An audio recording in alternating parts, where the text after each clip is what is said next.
Ibinahagi ng tinaguriang megastar na si Sharon Cuneta na kumakailan lamang ay sumasailalim siya sa isang spine procedure sa Singapore matapos halos 2 taon na makaranas ng pananakit sa kanyang balakang at binti.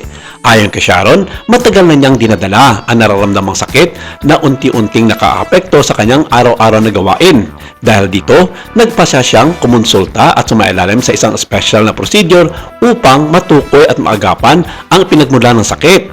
Ikinuwento rin ng megastar na ang ginagawang paggamot ay nakatulong upang matugunan ang ugat ng kanyang nararasang mga sakit.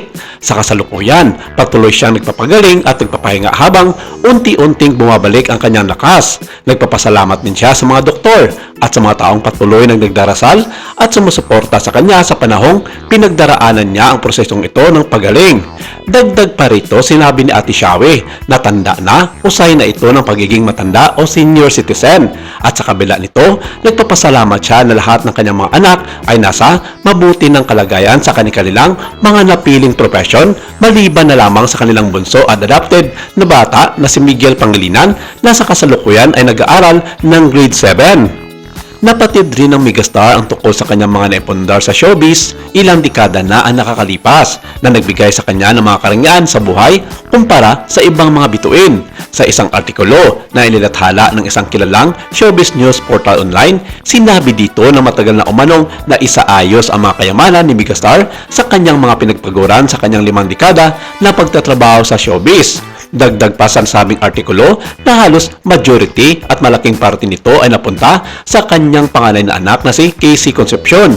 Hiwalay din ito sa kanyang mga anak kay Senator Kiko Pangilinan na may kanya-kanya ring mga mamanahin sa amang si Kiko Pangilinan.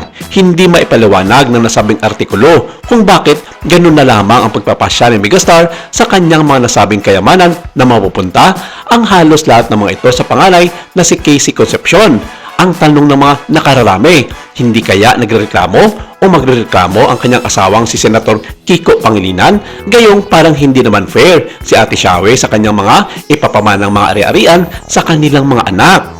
Ayon sa mga ulat, binigyan diin ni Sharon na siya ay mayaman at bilyonarya na bago pa man siya ikasal noon kay Kiko Pangilinan.